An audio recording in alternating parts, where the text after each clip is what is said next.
Հարգելի հետևորդներ, այս պահին կզրուցենք Արման Աբովյանի հետ։ Պարոն Աբովյան,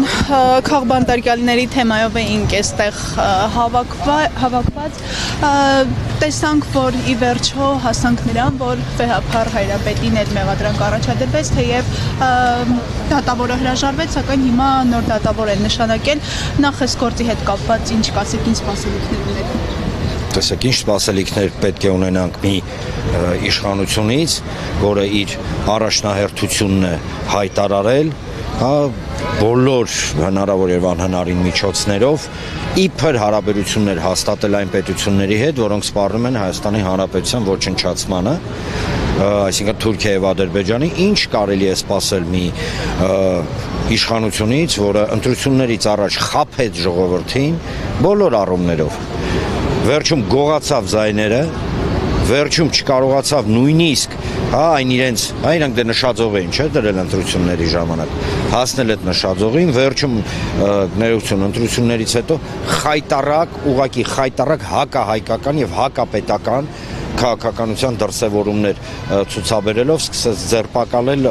մարդկանց, ճիշտ միշև էր ձերբակալում, բայց ընտրություններից հետո ուժ գնացավ, աշից կատաղել էին, որ չի ստացվել, որ հայերը չեն ուզում թուրք դառնան, դրա մոտ էս կատաղեցին ընկան մարդկանց ժանին։ Մասնավորապես ամենացայտուն, օրինակներից մեկն է, դա Գագիկ Ծառուկյանի ձերբակալությունն է, որը ոչ մի իրավական հիմք չունի, ոչ մի։ Ասեմ ավելին,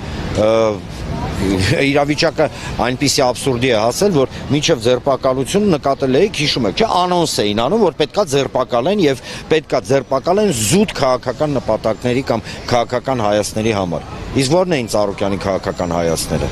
Ատելություն չլինի, լինի հանրային համերաշխություն, ի վերջո արժանապատվություն ունենանք, ի վերջո գիտեք պատվի զգացում ունենանք, ի վերջո անենք այնպես, որ հերիքա իրար խժռեն, կապ չունի, դու ընդդիմադիր ես, իշխանամետ ես Թուրքիա համար, դու թշնամի ես ու հայ ես։ Եվ դրա հետ մեկտեղ Հայաստանի Հանրապետության զարգացման եւ բարգավաճման համար միտված մի մեծ ծրագիր, որի հեղինակը իհարկե ժողովուրդն է, բայց մտահղացումը Գագիկ Ծառուկյանին էր, առաջարկ Հայաստանի կհիշեք, ինչի դրա համար են բռնել են, որ ասում էր հերիքա իրար մի սուտեք, դրա համար էին բռնել։ Երրորդ-չորրորդ օրը զգացին, տեսան, որ չեն կարողանում հակազդեն հայեցի, հայկական տեսլականներին, ինչ լկտի բաներ, ընտանիք մտնելով, չգիտեմ, ինչ այդքանից հետո, էլ ինչ սպասենք։ Հասկացեք, երբ որ այս մարդիկ հայտարարում են, որ համեմատական են անցկացնում, կավատ Ադրբեջանի, չգիտեմ, հոգևոր առաջնորդ, որը համաձայն ադրբեջանական մամուլի կավատ է, շրտենց բաները պատտվում իրանց մամուլում, ինքը պարզում է հոգևոր առաջնորդն է, տենց իսկական հոգևոր առաջնորդ է, իսկ կաթողիկոսը, որը ուրիշ ոչ մի բան բացի հայկական, քրիստոնեական, գաղափարներից առաջ չի տարի, ուրիշ ոչ մի բան, ինչ էին սպասում, որ կաթողիկոսը պետք է կանգնի ծափ տասի, ինչ լավ է, որ մեր հայրենիքի մասը հանձնեցիք թուրքերին, այդ էին սպասում, թե սպասում էին նրան, որ պետք է ծափահարի, որ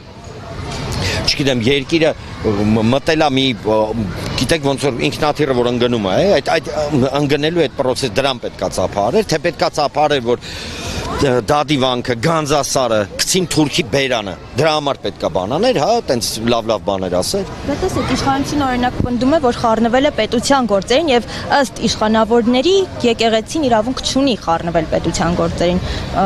Սա չէր ենթադրում, որ այնուամենայնիվ Փաշինյանը կգնար։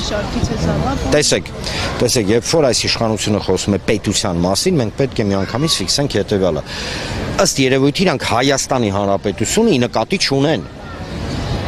Իրականում իրանք միգուցե այլ պետության մասին են խոսում, Ադրբեջան, Թուրքիա, չգիտեմ, հասկանում եք, որովհետև ինչ է ասել նույն կաթողիկոսը կամ ինչ է ասել եկեղեցին, ինչ է ասել, ասել է գնացեք իշխանություններին, բան արեք, գազրկեք, ինչ է ասել, տենց բան չի ասել, ասել է եղեք հայ, պաշտպանեք հայկական ավանդույթները, եղեք քրիստոնյա, եղեք հանդուրժող, սիրեք զմիմի անձ, այդ ինչ պետության գործերի մեջ խառնվել, երևույթ այդ մարդիկ չեն էլ հասկանում չնայած լավ էլ հասկանում են պետությունը։